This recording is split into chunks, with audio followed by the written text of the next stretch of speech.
Welcome, everybody, to the second hour of Mind Shifters Radio. Today is Wednesday, November the 24th, 2021, and our call-in number is 563-999-3581, and press 1, and that puts you into queue to talk to us, and we'd love to hear your comments and questions because that makes this your show. Hope everybody does have an awesome Thanksgiving Day tomorrow. And we're planning on getting with their family around 4:30. So it should be a good time. There's not a whole lot of us getting together, but my son and his wife and Aria and my stepson Brandon and his wife and Dad, Michael, and me. So it'll be a small group, but we will eat plenty, I am sure. Everybody's bringing their own dishes and putting it together, so it'll be nice. And I'm thankful for family. I'm thankful for all the blessings that we've been given and being able to get through the COVID and everything else and just lots and lots of thanks. It dropped down about 21 degrees last night, so I am definitely thankful for heat and a roof over my head. So welcome, Michael.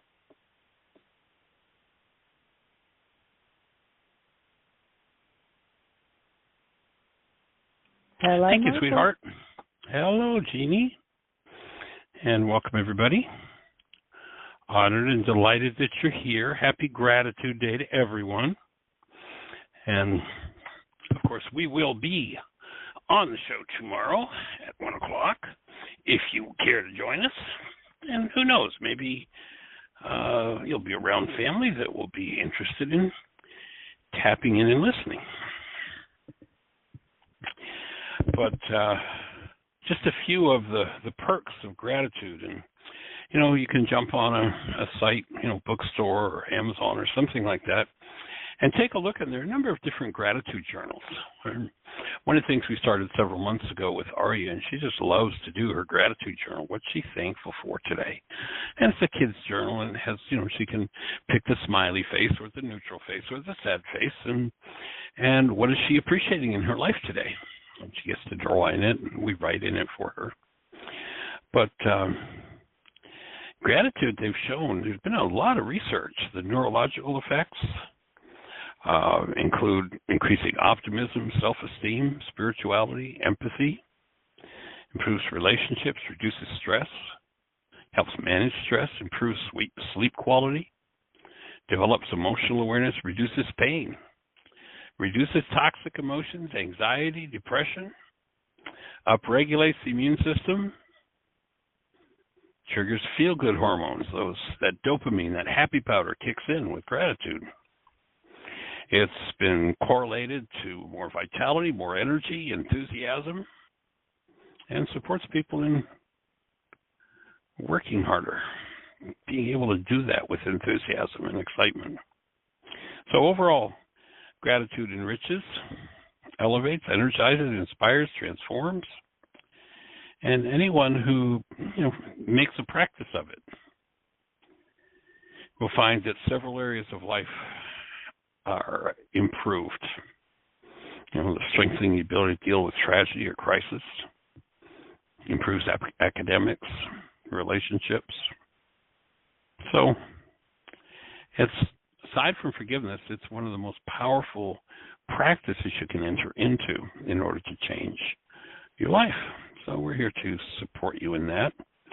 And I actually posted on my Facebook page a reminder that you might want to think about, and that is, the reminder says, don't forget to turn your bathroom scales back 15 pounds Wednesday night at 1 a.m. for Thanksgiving. So remember that. Got to turn your scale back 15 pounds so that you can certainly catch Thanksgiving and enjoy the experience.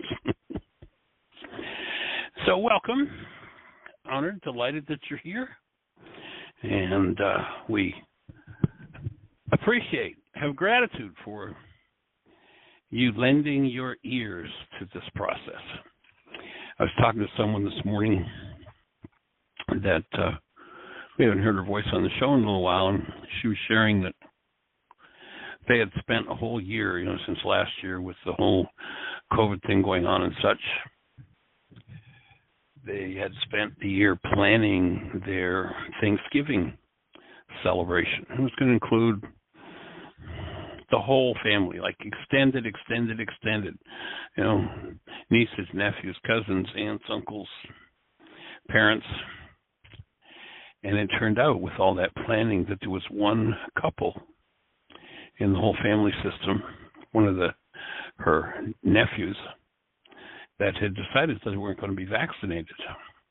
And they were having the gathering at one of the family members has a very large home, and the father in that particular situation has been being treated for cancer and is immunocompromised, so they had all agreed that everybody would be vaccinated to come to the house for this big super Thanksgiving session. And this one member of the family decided they weren't going to be vaccinated, and she was thankful for the fact that she had forgiveness in her pocket. And instead of having to go off into, the family dynamics of whatever, what kind of things could happen, lamenting how this has broken it, because when this one nephew and his wife decided they weren't going to be vaccinated, then the parents of that nephew decided to withdraw so they could go and spend time with the unvaccinated kids. And so it just kind of broke the whole plan. A lot of goals involved and a lot of opportunities for frustration and anger and fear and all kinds of conversations. And her expression this morning was she was just so thankful to have forgiveness that she could just, look at that and go, okay, I'm done with that one. Don't have to go there. And, there's so many places when you have and you use the tool of forgiveness. Remember that this isn't about knowing of forgiveness. It's about using the tool of forgiveness. And kind of building on what I had said yesterday, really important to be in the practice before the big, tough challenge comes. The time to get in the habit of using forgiveness is not when there's a major crisis going on. That's an important time to use forgiveness, but you want it because it's such a mind-altering practice. If you haven't been using it when a major crisis comes, a major situation comes, if the practice isn't there, then it's going to be like, trying to push a rope up a hill. It's difficult. Whereas if it's just second nature to forgive, then bang, bang, bang, bang, you can let go of, things that other people might spend weeks, months, years talking about. I can see where something like the situation with this particular family, as this young lady was sharing with me, how, next Thanksgiving there'd be the conversation about the nephew and what's wrong with it. It could go on for years in the family system, and it oftentimes does. Whereas when I realize, I have no need to inject upset, disturbance, pain, or trauma into this. I can bring love to my mind, to this circumstance and this situation, and I can hold that space and give liberty to each person I interact with. So it was nice to have that feedback this morning, and for her to be able to just, bing, bing, bing, let go of something that otherwise could have been a major disturbance. Could have been made into a major disturbance. So it's kind of, the story of waking from the has-been, our last chapter that we're working with, and realizing that she had new brain cells with which to approach something that otherwise was and could have been a major problem. It was a problem. Could have been a major problem. Could have been life, relationship, family splintering, all sorts of things. And at least from where she sat, she embraces the nephew, gives him liberty, embraces the parents that are spending time with the nephew instead of with them. It's just and when you realize that, especially with the holy days coming up, And our invitation is that you realize they're not holidays, they're holy days. Their original intent was a space in which we could practice our wholeness together with our families, with our communities, with our fellow citizens, with our neighbors, with our country, with our world, that we can move into greater wholeness when we have the tools for wholeness. And so upcoming, Thursday, although it's, for many it's the day to eat, drink, and be merry, we suggest it's a day to be centered, focused, live in and as love, and practice your wholeness as you celebrate and connect with those around you.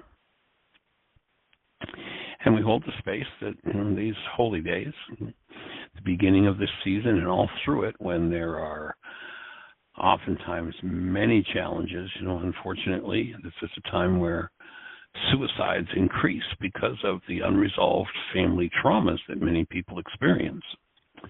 And so I just invite everybody to join as a community, as our community and part of the global community, that we hold a space, that we are the space of love for the wholeness of our world, for the holiness, the connectedness of our world, even the factions of the family that seem to be wanting things like conflict and control and war.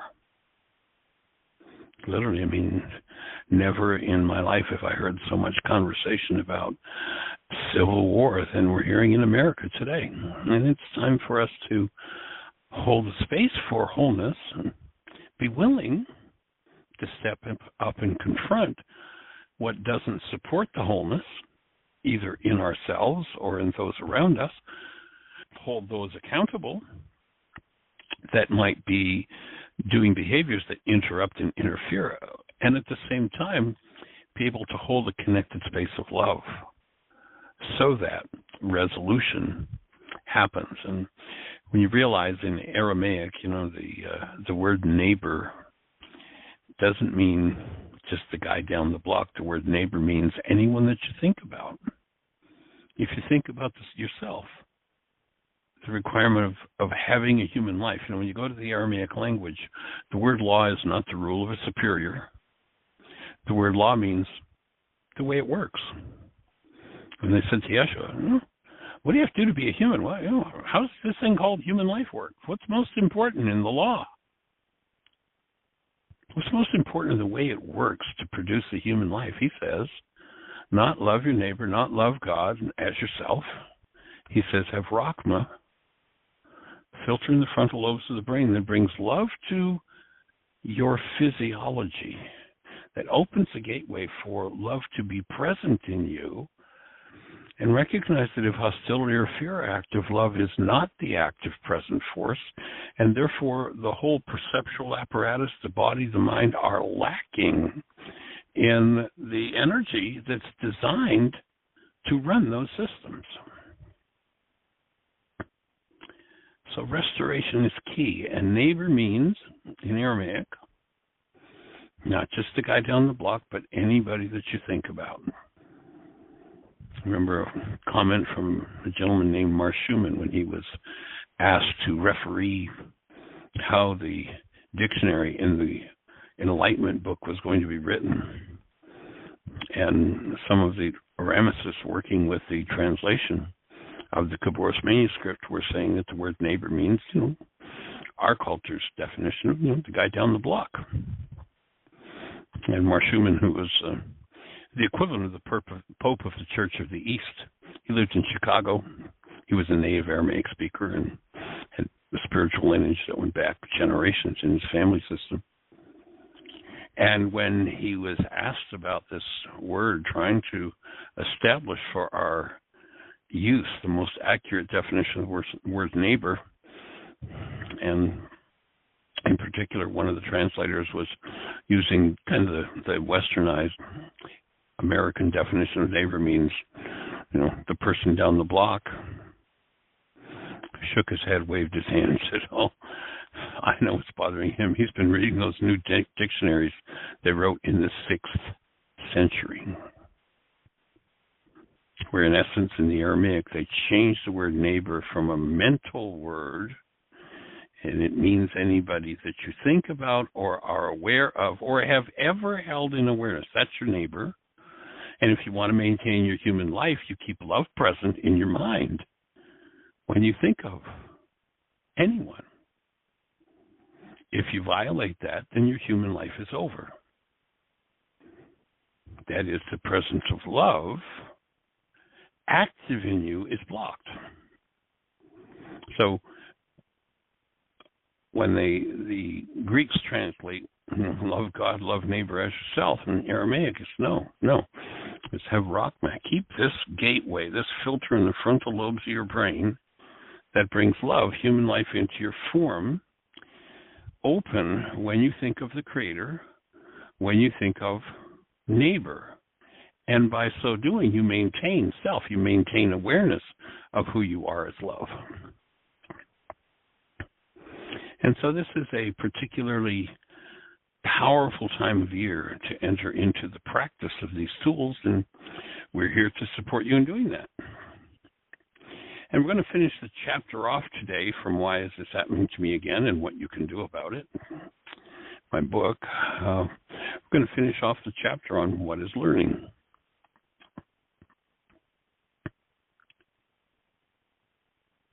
So Richard as a character is looking at the things that he hasn't dealt with, and he's kind of stepping into overwhelm. When we talk about this idea of, our previous chapter was waking up from the has-been and recognizing that information stored in the mind from the past is the has-been. It's no longer true about the present. And if that is the data that's used to generate our perceptual constructs of the present, then we'll end up being stuck in the past. And so we've moved into the next chapter about learning and building new brain cells, living in a different space.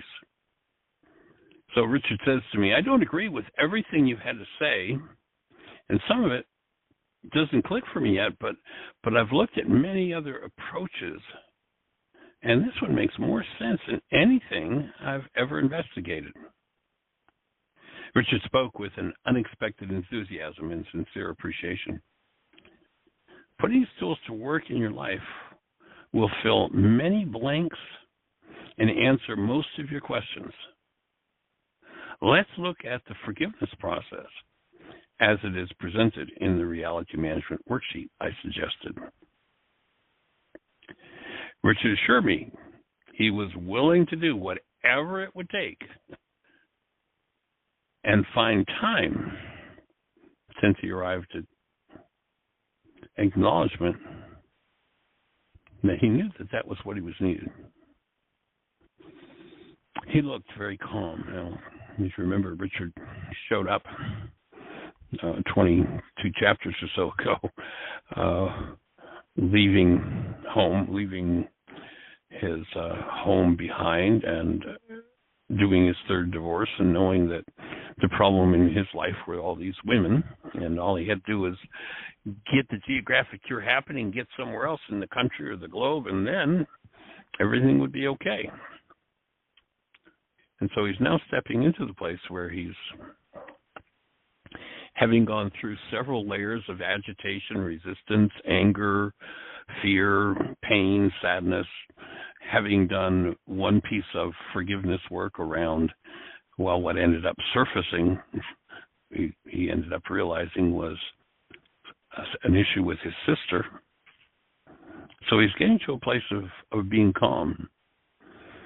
And the key thought that we finish out this chapter with, before we head into chapter 23, which is the Aramaic solution, looking at the forgiveness process, the key thought that finishes out chapter 22 is, want change?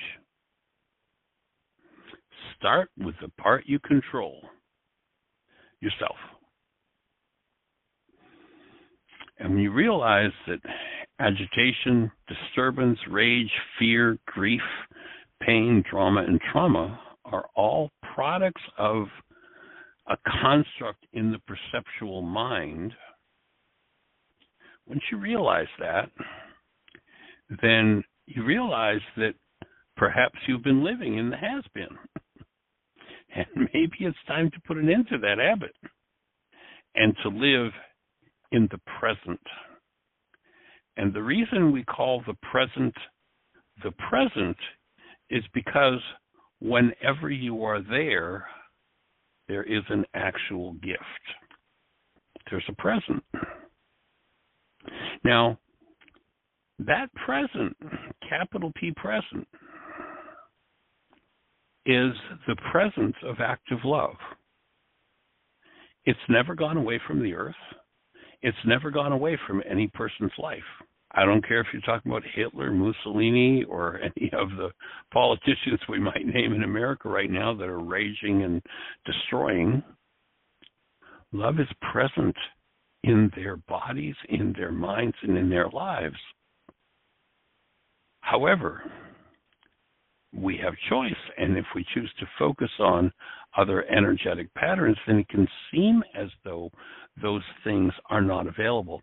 And people who live in a world where those things are not available to them want agreement from everybody. They want everybody to play the rage game with them. They want everybody to play the victim game. Reminds me of Buckminster Fuller. What Bucky Fuller said, and he's probably one of the most amazing geniuses of our time. He said, we're designed to be architects of our future, not victims of it. Now, if you come from a family system or a culture where victimhood has become the norm, and you never change the energetic dynamics that create that, then tomorrow, the next day, the next day, the next day, the next year, the next month, you're going to be a victim. If that's what's in the system. When you choose to take charge of the process of healing your own mind and removing what never belonged there, then you realize that you are designed to live in and as the presence of love, whatever's going on in your world. You say, well, gee, somebody got terribly hurt. Shouldn't I be suffering with them, for them? Shouldn't I feel bad? Well, okay, so let's imagine there's somebody who's been terribly hurt.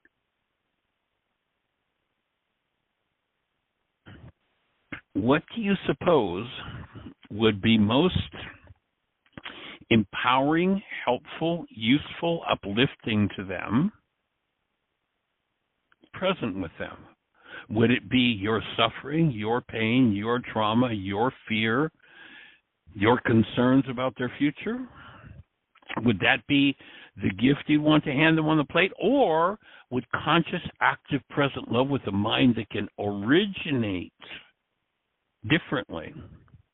I shared that I had spoken with a young woman who's a physical therapist, and how she had repeatedly gone in to see a particular patient, and the nurses who were taking care of this patient in the hospital kept pushing her away, and she responded with rejection and some power person dynamics from her childhood and would go away dejected.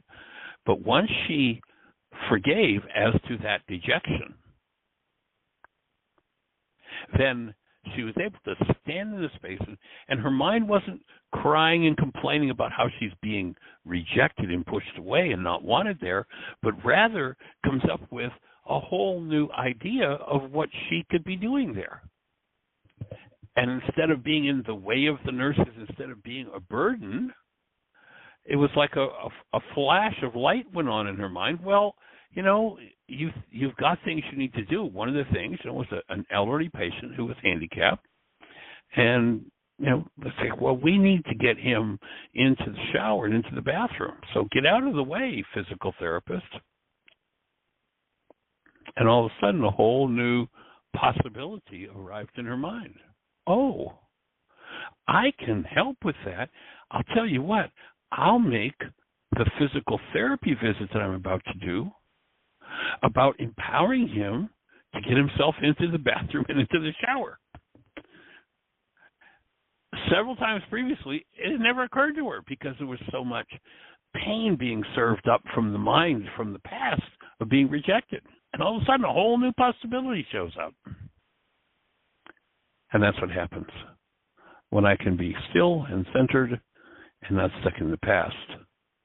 There is a brilliant mind in me. In the ancient scriptures, there's nothing religious about this word.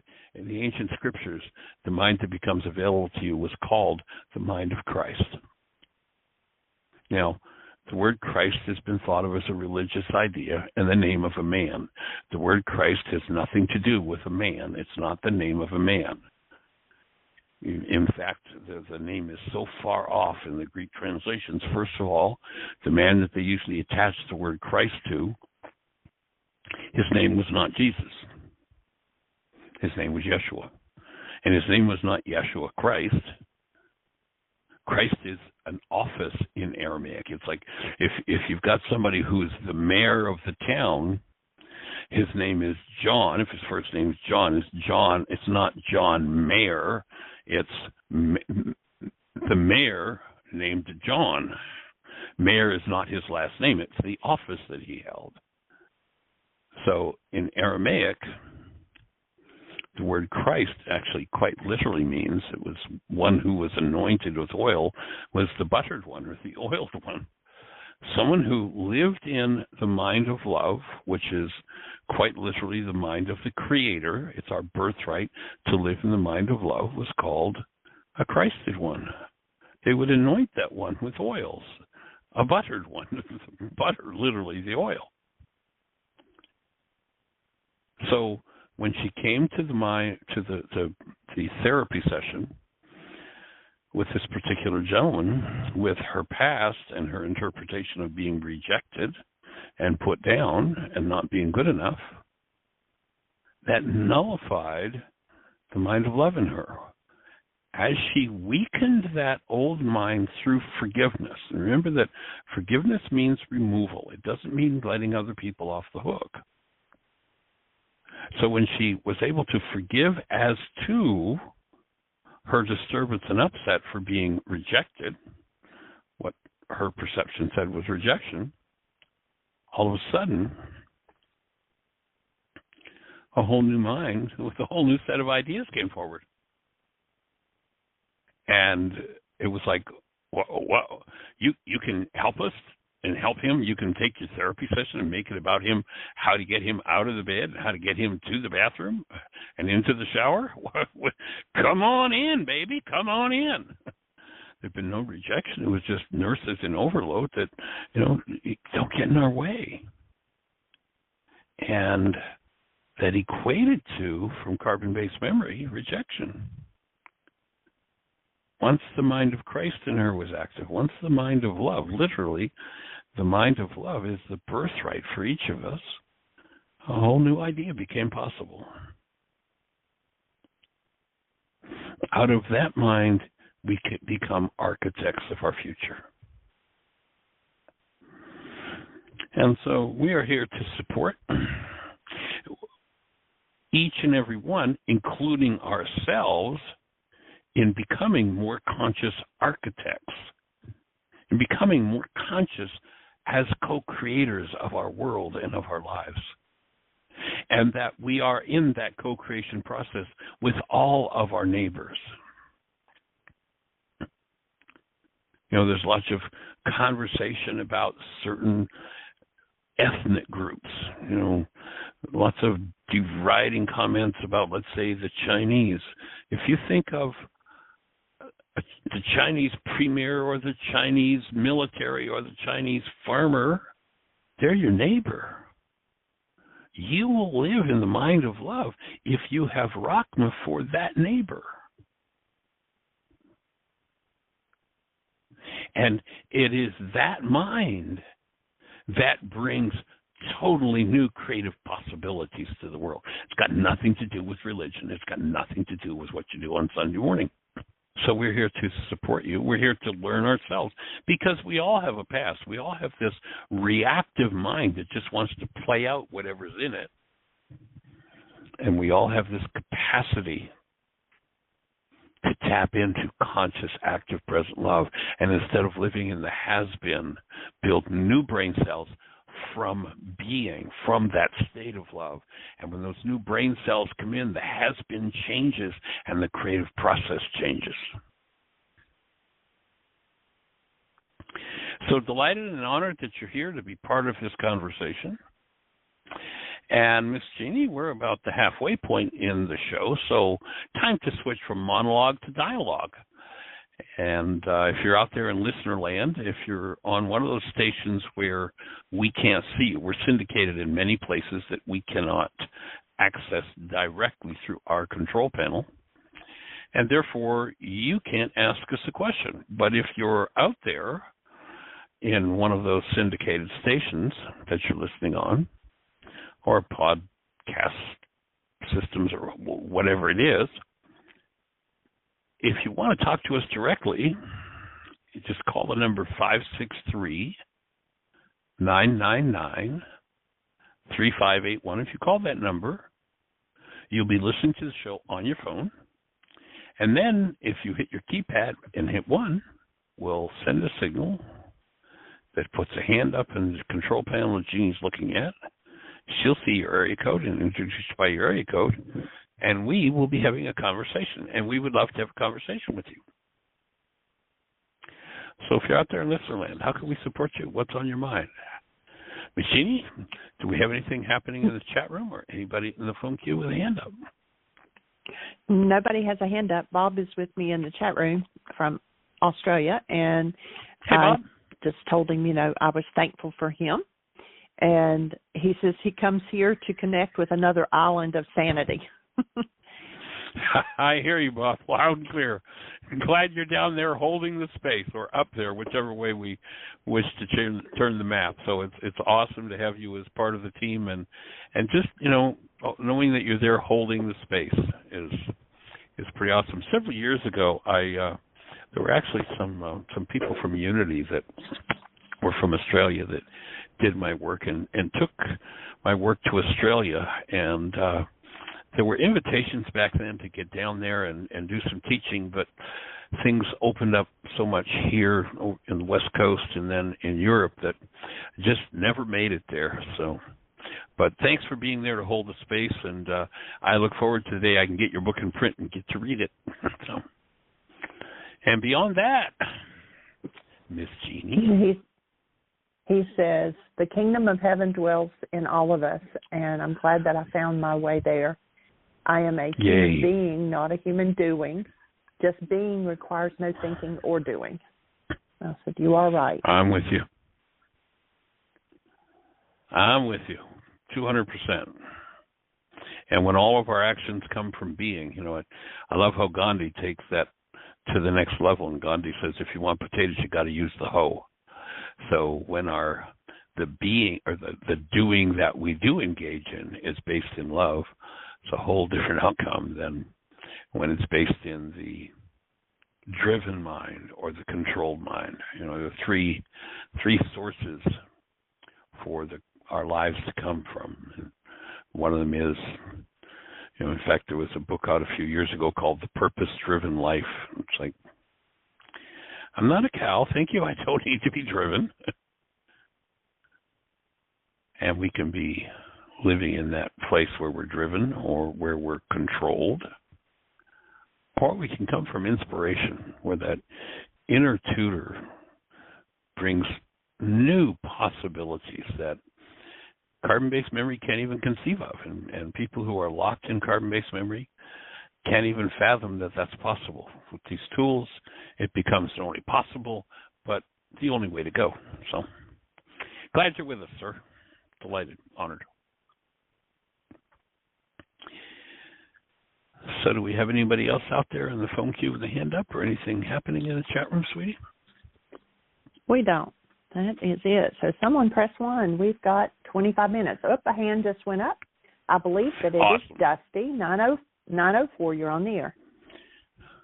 Well, aloha, everybody. And aloha. Welcome, young man.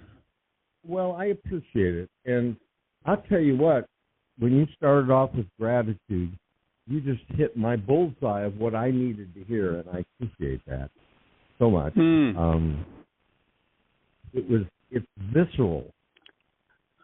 And it's so easy to take these words abstractly, but it's like breathing. If you're not doing it, you're missing the point, you know. And since then I've just had all kinds of things flood in from that, and I'm grateful for this program. I'm grateful for you, and thank you for your very generosity in my direction in many ways. And I have been just itching practically daily to ask you a question. And well, let's go for it. Okay, and I don't want to get off a topic that you may have, but Ruka Dekudsha, I wonder if you would explain that to all of us again, and I'd appreciate any kind of details or whatever you have from the Aramaic perspective. Sure. That's a great question, and something really important to understand. In fact, if you go back to Yeshua's teachings, there's a point where he says, "You can deny me." Like, you know, he says, in essence, he's saying, "I'm not the end all and the be all. You can deny me, but don't deny Ruka Dekudsha." That's how important that concept is and that relationship is. So in Aramaic, you know, if we listen to our current language in English, we hear about the elemental forces in the universe. We hear about earth, air, fire, and water as elemental forces. So the word Ruka represents the elemental forces. So like in Chinese medicine, they talk about those elemental forces. So, and then Dekudsha comes from the root of the word kosher in Aramaic or in Hebrew. And kosher means, in essence, that which is proper. So in Aramaic, what they were saying is that implanted in us from the beginning is an elemental force in us for that which is proper, that will guide us, that will incline us toward. You know, people are inclined toward certain thoughts, feelings, behaviors, and most are inclined according to what's stored in carbon-based memory. So a situation happens, it resonates rage, and they're inclined towards rage, and they can say, "No, thank you, I'll pass." Or let's say the circumstance that I shared earlier about this young woman who was thankful for forgiveness because of the disturbance around the whole family Thanksgiving celebration had been planned for a whole year, and it just all of a sudden collapsed. So having that inclination, recognizing, oh man, there was an inclination in me that could have taken me into anger and fear, and I could have been talking about it years from now. Instead, I had forgiveness, and my inclination was to heal myself around this issue. I didn't need to make it a big deal because the whole family celebration fell apart. I didn't have to make it a big deal because my nephew chooses not to get vaccinated and chose not to come to, you know, the inclinations that are there. So what the Aramaic is saying is that there is this, and it's feminine in nature. It's gendered feminine. The words that the Greeks translated Ruka Dekudsha as are the Holy Spirit, as though there's some sort of disembodied spirit being involved in the process.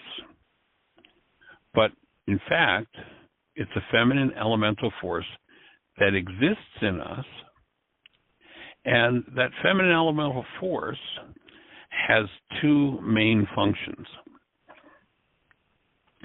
One is, and by the way, this elemental force can only be active in you when you invite it to be active. We have free will.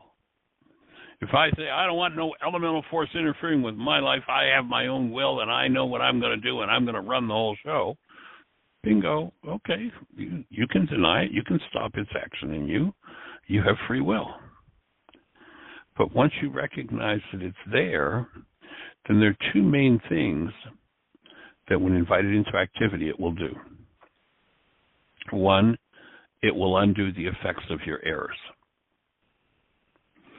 The example that comes to mind, and I don't know if maybe Magda's on the show, but Magda did, and she shared with us on the show several weeks ago and in the Co-Defendants Intensive, a monumental piece of work that she did around her grandfather and heart challenges in the family. That experience is really present for me because just a few days ago, because of a conversation I had with someone, I listened to that part of that show again. And it was just so profound to listen to her tapping into her grandfather, who was long dead, and how he was able to explain to her the issues of the heart that were in the family system because of him. So one part of Ruka Dikucha here as undoes the effects of our errors. So Magda became the vehicle for undoing that energy pattern of rage and pain and abuse in her physiology. And so Ruka Dikucha would be the elemental force that inside of us undoes that energy, undoes the effects. Maybe the effect has been to challenge certain parts of our structure, the tissue, the organs, what have you. So that feminine elemental force, one, undoes the effects of our errors, and then you realize how all-pervading that elemental force is. And her grandfather, who has long since left his body behind, one of the effects of the error that impacted Magda came from and through him. And so that elemental force would reach back generationally and undo the impact of that energy in his life. And all lives touched by that particular error. So undoes the effects of our errors. And then when I'm available to it, when I'm willing, when I'm ready to listen, like when I haven't got my mind made up that this is trauma and it's all somebody's fault and I'm going to go get them and all the stuff that goes on. The other part is, if I'm available and ready to listen, is this feminine elemental force, Ruka Dikucha, teaches us the truth. It's been referred to as the still small voice, and we've got a lot of emotional trauma and noise going on. That still small voice isn't very available. But as I become more available and as I take time and I allow myself some stillness rather than being in the drug of busy, first thing in the morning, open my eyes, jump up and go, fall asleep, wake up, go. But when I cultivate my relationship with love and take time, then this feminine elemental force will literally, in words, explain to us the truth of any given situation that we don't have a lot of emotional noise for anymore. We've done the work of ridding ourselves of the emotional noise. And I'm saying this from experience that, I mean, literally, one time in particular that I think about that is one of the most dramatic ones for me was back when my kids were small. I actually, this was after I'd met you, Dusty, in Atlanta, and I had moved from Ivy Road, where we first met, where I was sharing a house with Patrick McGann, and I was working on a book, and I rented a place in North Georgia, moved my family there, and I was working on writing.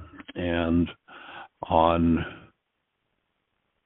December 24th, Christmas Eve, it might have been New Year's Eve, one of those. It was a cold night, pipes froze in the house, couldn't live in the house.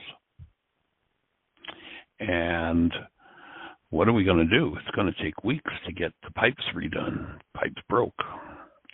It's a rented house, so the landlord said, well, I'll get it fixed as quickly as I can. Well, a friend had been inviting me to come to South Florida to teach. He was in North Palm Beach. So I contacted him and went down. Series of circumstances, to make a long story short, I ended up doing some teaching at Unity in Fort Lauderdale. And there was a point at which I was going to be heading back to Georgia. I've been there, I was going to be down there for 10 days and ended up being there for actually more than 10 years. But in any event, the date that I was planning to go back to Atlanta, the week before, the Unity Center asked if I would do their Sunday service. I said, sure, great. And they said, well, give us a title. And spur of the moment, I said, well, okay. You want a title for a Sunday service? And this is going to be off several weeks in the future. And I gave them the title. What came to mind was Prelude to Prosperity. I had no plan, no idea, no concept of what that even meant, but that was the title I gave. And I'm getting out, time is unfolding, and I'm getting closer and closer to the date where I'm supposed to do that particular Sunday morning presentation. And I don't have a clue what I'm going to talk about. I don't have a clue what I'm going to say. It's Saturday night, and I go to sleep, and I still don't know what I'm going to do Sunday morning. And in a dream, or at least what appeared to be a dream, I was given a word and a page in the dictionary where that word would appear. I woke up with that in the morning. I went and opened the dictionary, and that word was on the page in the dictionary that I was told to go to, and I just read that definition, and my whole talk was right there in that definition. Teaches us the truth.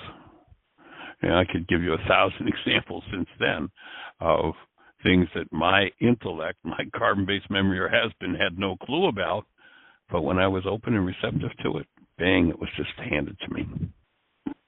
So that's the impact. That would be, for me, an example of that second aspect of Ruka Dakucha that teaches us the truth. Does that address the direction you wanted to go? Well, yes, and mostly. And I do have one minor question, but that sure. thing about Unity Church, interestingly enough, I probably a few years earlier, Cynthia and I gave some kind of speech or whatever at that same Unity Church, I think. And in Fort Lauderdale? Oh, I'm sorry. I thought it was Atlanta. I missed that. Sorry. Oh, yeah, no, this was when I'd gone to Fort Lauderdale. But, yeah, you're talking about Unity in Atlanta up on Champlain Dunwoody? Yeah. Yeah, and it's a pretty big place. I heard Ramdas there. Anyway. And at any rate, and what you said about that word came to you. That happens to me once in a while. And I could give you a couple really powerful examples in my life, but that's not important right now as maybe as much as the root of the Dakucha. It's an elemental feminine force, and maybe I'm beating this one partway alive, as it were, but is that sometimes associated with an elemental feminine force? Is there any kind of oh God, I don't even know how to put this. I don't want to deify it as such, but is there anything like that where I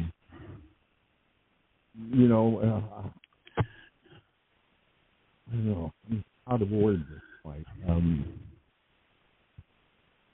well, it would be in the context of, the training we've all had, it would be the third aspect of the Trinity, and would be an energetic pattern that would come directly from the Creator to us.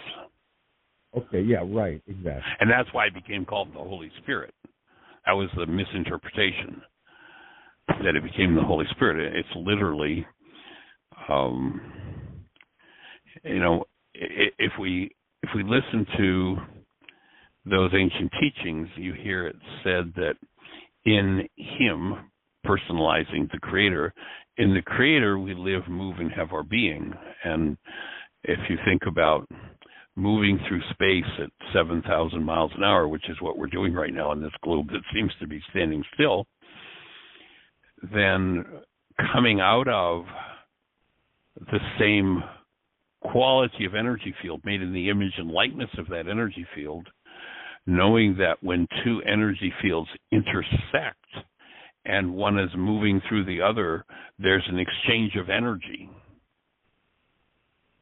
Just like with your generator, you've got motion in your engine on your car, so the engine's turning, and the belt on the generator causes the alternator to spin, and there are wire wraps inside of that alternator, and there's a magnetic field, and the movement of the electric wires through the magnetic field through induction causes a current to flow in the wire. So all of a sudden, out of motion, we have electricity because of that interaction. In the same way, as we move at 7,000 miles an hour through this field that we're in resonance with, the field that was called the Creator, and we've tried to turn it into a person, which I think is silly, but as we are, that's being induced in us. That I would see as being analogous to Rukadikucha, this energy that is continuously being moved in us because we are literally in resonance with this Creator or this energy field, this power, whatever it is. And as we move through it, it's always got a message for us. And if we're available to that, in physics, it's been called the weak field. If we're available to that weak field, it will give us instructions. Okay. Yes. Thank you. And are there any particular, sects or sects that see the Rukadikucha sort of as a lineal progenitor of the goddess principle in the earth? In other words, being that in Aramaic it's gendered feminine, it would fit with that idea, but I'm not sure exactly what brain cells are firing for you around that idea. Well, there's a couple at least. I know that much out of the 18 gazillion. And thank you for that. And also, that thing you said about Christ was just so point on for me because I have had several wonderful gifts in my life where that presence was dynamic right there. I mean, very dynamic for me. And it was never about a Yeshua. I never even heard that word. It was about the consciousness. It was like a Christ consciousness. It's the way I thought first going into it. And that also that, and I don't know how the people that are listening theology, but it wasn't that Yeshua, it was a Christ. It's Christ consciousness, like, as in that there could be many in this universe, but it's about the consciousness. That's kind of the bullseye of it.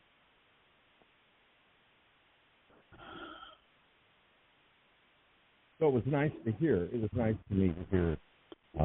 Sweet. Yeah, because that goes around in my head all the time, and And, so that was good. Well, thank you for the Aruka Descriptive, and I am definitely filled with and more focused. And I know we're about the end of the show, but I just want to say for anybody that's listening that might be on the fence about calling, and that's it's not so much making ourselves vulnerable by calling in and talking.